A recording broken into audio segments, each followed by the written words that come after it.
عمر وسیم اسلام T V کے ناظرین السلام علیکم ناظرین، جیسا کہ آپ جانتے ہیں کہ آج کی جو ویڈیو ہے وہ ایک ایسی عظیم ہستی کے اوپر ہے جس سے پوری دنیا واقف ہے۔ ناظرین، دنیا میں ایسی ہزاروں شخصیات آئیں جو توجہ کے قابل ہیں،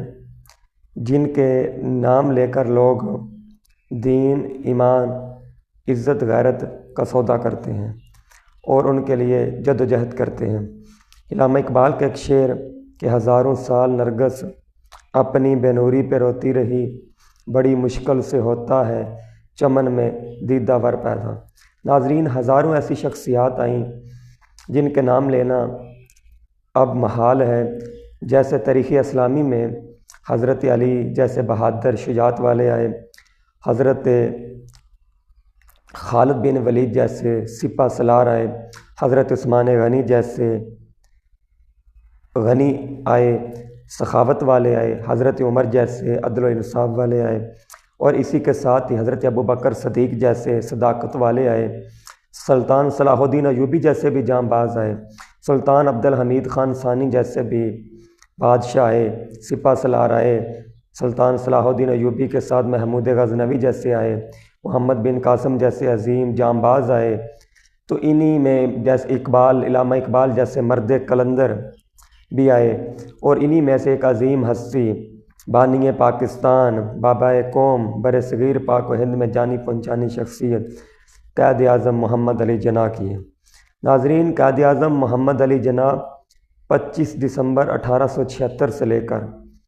11 ستمبر 1948 تک تقریباً 72 سال آپ نے اپنی زندگی کے جو ایام ہیں وہ بر صغیر پاک و ہند، مسلم امہ اور پاکستان کی خدمت میں گزار دیے۔ اس پاکستان کی خاطر جس کی پہلی اینٹ سر سید احمد خان نے رکھی، قصر پاکستان کی جو بنیاد رکھی، اور وہ پاکستان جو لا الہ الا اللہ محمد رسول اللہ کے نام پر بنا، جس کا نعرہ لے کر رہیں گے پاکستان، بن کے رہے گا پاکستان، بٹ کے رہے گا ہندوستان جیسے نعرے لگائے گئے۔ قائد اعظم محمد علی جناح 1913 سے لے کر 1948 تک آپ نے اپنی زندگی کے جو ایام ہیں تو پاکستان کو دیے آل انڈیا مسلم لیگ کے سربراہ کی حیثیت سے، اور قیام پاکستان کے بعد 15 اگست 1947 سے لے کر 11 ستمبر 1948 تک آپ کی وفات تک کے جو دن ہیں وہ انتہائی قابل غور ہیں۔ قائد اعظم محمد علی جناح کے اوپر بہت سے لوگوں کا فتویٰ بھی آیا، انہیں قائد اعظم کی بجائے کافر اعظم جیسے القابات سے پکارا گیا۔ وہ لوگ ہمارے ملک پاکستان کے اندر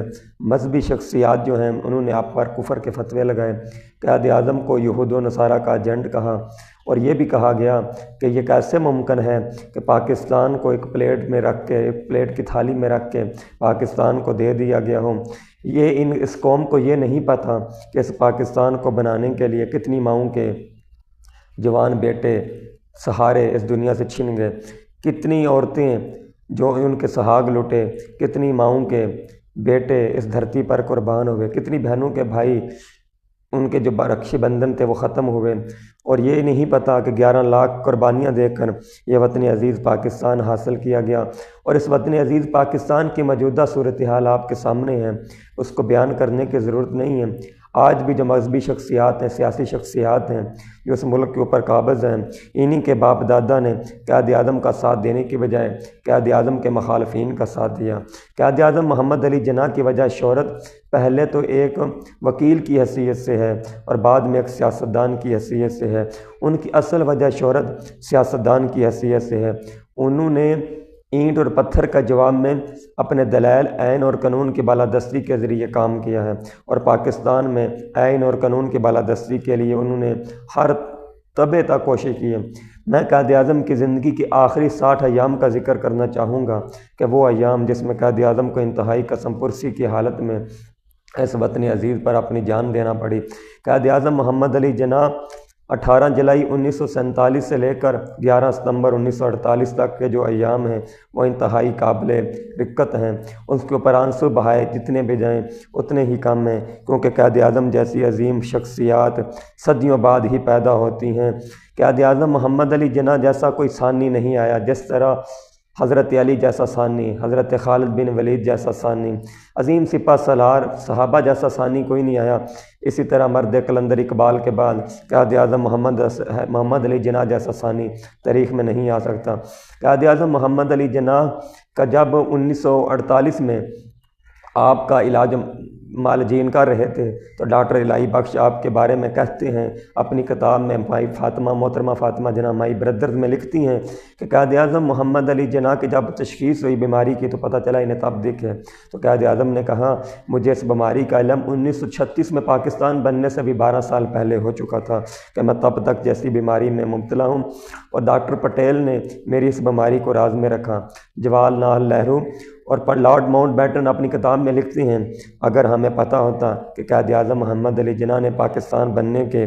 صرف 1 سال بعد ہی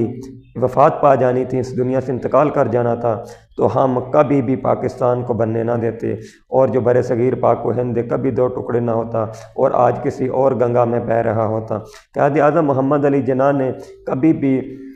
سرکاری خزانے سے کچھ بھی نہیں لیا، آپ 1 روپے ماہانہ تنخواہ لیتے تھے۔ وہ قائد اعظم جس نے اس قوم کے لیے اتنی قربانیاں دی، آج وہ قوم قائد اعظم محمد علی جناح کے اوپر فتوے لگاتی ہے، انہیں انگریزوں کا غلام کہتی ہے، اور وہی نوٹ جس کے اوپر وہ دولت، جس کے اوپر وہ رشک کرتے ہیں، جس دولت کے اوپر وہ ناز کرتے ہیں، اسی نوٹ کے اوپر، اسی دولت کے اوپر قائد اعظم کی تصویر نہ ہو تو وہ نوٹ جعلی ہو جاتا ہے۔